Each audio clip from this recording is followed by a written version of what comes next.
औज़ुबिल्लाहिमिनश्शैतानिर्रजीम बिस्मिल्लाहिर्रहमानिर्रहीम। शुरू करती हूँ अल्लाह के बबरकत नाम से जो बहुत ही मेहरबान निहायत रहम फरमाने वाला है। अस्सलामु अलैकुम व रहमतुल्लाहि व बरकातुहू। मेरे प्यारे अजीज़ बहन भाइयों, मैं उम्मीद करती हूँ कि आप सब लोग अल्लाह के फजल के साथ इंशाअल्लाह ठीक होंगे। अल्लाह तबारक तआला से मेरी दुआ है कि अल्लाह तबारक तआला आप सबको अपने हिफ्ज़ व ईमान में रखे, आप सबकी ज़िंदगी में बरकत अता फरमाए और अल्लाह तबारक तआला रमज़ान मुबारक महीना सबके लिए बाइस रहमत का महीना, खुशियों का महीना बनाए और अल्लाह तबारक तआला हम सबको ऐसा बना दे जैसे हम अल्लाह तबारक तआला को पसंद आ जाए। अल्लाह तबारक तआला सबके गुनाहों को माफ़ फरमाए और अल्लाह तबारक तआला सबकी ज़िंदगी में बरकत अता फरमाए। तो मेरे प्यारे अजीज़ बहन भाइयों, आज एक और नई वीडियो के साथ मैं आप लोगों की खिदमत में हाजिर हुई हूँ। तो जैसा कि आप जानते हैं, बरकतों वाला रहमतों वाला महीना शुरू हो चुका है। खुशकिस्मत है वो लोग जिनकी ज़िंदगी में रमज़ानुल मुबारक आता है। तो खुदारा रमज़ानुल मुबारक को अपनी ज़िंदगी का हिस्सा बनाए। इस महीने में अपने गुनाहों की माफ़ी मांगे, ज़्यादा से ज़्यादा अल्लाह तबारक तआला की हम्द व सना बयान करे, किसी का दिल आज़ारी ना करे, नमाज कायम करे। तो मेरे आका दो जहां हज़रत मोहम्मद सल्लल्लाहु अलैहि वसल्लम का इरशाद करामी है।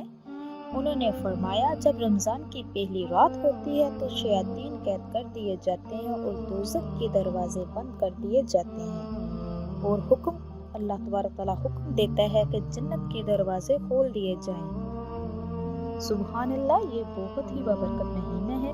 मेरे प्यारे अजीज़ बहन भाइयों, मैं आज जो वीडियो लेके आई हूँ आपकी खिदमत में, रमज़ान में सहरी के वक्त मेरे बहन भाई इसको पढ़ सकते हैं। इंशाल्लाह जो भी उनकी प्रॉब्लम है, जो भी उनकी हाजत है, किसी भी किस्म का मसला है, ख्वाह वो मसला बीमारी का हो कि लाखों रुपए लग गए हैं लेकिन बीमारी अभी तक ख़त्म नहीं हो रही, राम नहीं आ रहा, ख्वाह वो बेऔलादी का मसला हो, ख्वाह वो रिज़्क़ की तंगी का मसला हो, हाँ वो किसी भी किस्म की हाजत का मसला हो, दुनिया का कोई मुश्किल से मुश्किल दर भी काम हो, उसके लिए भी आप ये एक तस्बीह पढ़ें तो देखना मेरा अल्लाह तबारक तआला कैसे कैसे गैबी ख़जानों से आपकी मदद फरमाएगा। जिस चीज़ की आपको तलब होगी वो इंशाअल्लाह बिन मांगे आपको मिलेगी। आपकी हर किस्म की हाजत तमन्ना पूरी होगी।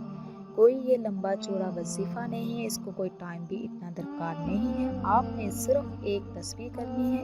आप चाहे तो उसको हाथों की उंगलियों पे भी कर सकते हैं और चाहे तो उसको तस्बीह पे भी कर सकते हैं। इसको इतना टाइम दरकार नहीं है, लेकिन आपको याद रहे आपका अकीदा जो है वो अल्लाह ताला की ज़ात पे पुख्ता होना चाहिए। वो ज़ात रहीम है, करीम है, समीउन अलीम है, वो सुनने वाला है, उसी के अलावा कोई मददगार नहीं।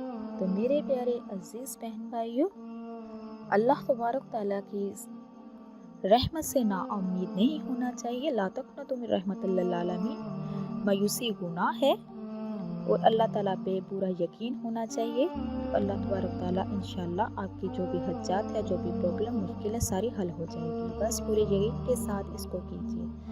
आपने सबसे पहले क्या करना है, आपने जो भी अमल करे, जो भी वजीफ़ा करे, तो आप याद रखिएगा कि दुरूद शरीफ लाज़मी पढ़ा करें। आपने अव्वल और आखिर में आपने 3-3 मरतबा दुरूद शरीफ पढ़ना है और उसके बाद फिर आपने अस्तग़फिरुल्लाह अस्तग़फिरुल्लाह अस्तग़फिरुल्लाह 3 मरतबा कहना है। फिर आपने उसके बाद रब्बी इन्नी मग़लूबुन फ़ंतसिर आपने इसकी तस्बीह करनी है।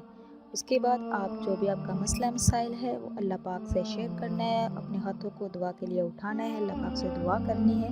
तो देखना मेरे अल्लाह तबारक तआला की कैसे कैसे रहमतें आप पर बरसेंगी और गैबी मददें मिलेंगी आपको। तो ये थी आज की वीडियो जो मैंने आप तक शेयर की है। तो जब भी कुरान और हदीस की बात सुने, एक तो उसको पूरा सुना करें, दूसरा ज़्यादा से ज़्यादा शेयर किया करें। ये सदका जारिया है। इसी के साथ मैं इजाज़त चाहूँगी। अल्लाह तबारक तआला से दुआ है कि अल्लाह तबारक तआला आपको, मुझे और सबको अपने हिफ्ज़ ईमान में रखे। अब तक के लिए इतना ही। अल्लाह हाफ़िज़।